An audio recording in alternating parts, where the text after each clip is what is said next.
Okay, so this is part two, and the conversation started about rehoming dogs. The Check out the previous video for the full story about the whole rehoming dog parts. But I'm having this conversation with this lady, and she's incredibly open. She's incredibly vulnerable. I love when I can have a great conversation with people, and even if they don't agree with me, or even if what I say doesn't change their mind, they're at least willing to hear it, take it in, try it on, and then do with it what they will, right? It's what makes a great conversation.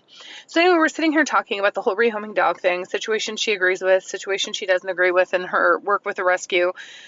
And I had told her, I said, let me tell you an example here.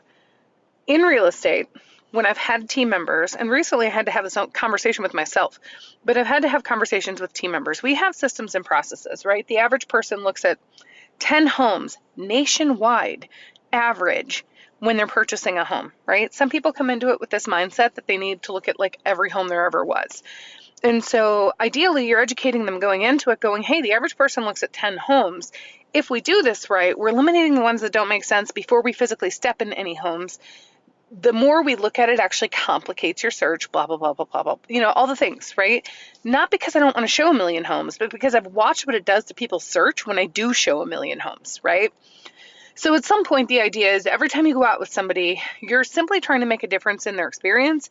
You're trying to learn, you're trying to move forward and all of those things. But if you hit a point with somebody where you don't feel like you're making a difference anymore, you're starting to get frustrated. Now you no longer can really serve them at the highest level. More importantly, every single time you go out, you're kind of dreading and you don't feel like you're helping them make any kind of progress either.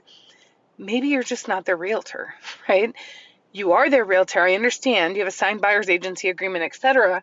You've spent hours and hours and evenings and weekends and all of these things showing these people homes, but you're not moving them into any kind of action. So there's a couple of things that could be going on here. One, you probably just have the search wrong, which is usually not the case, right?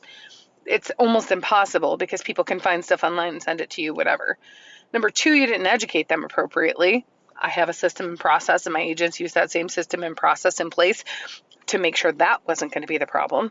So the only thing left on the table is energetically, spiritually, whatever you want to call it, they just are supposed to have something else in their experience that you cannot give them.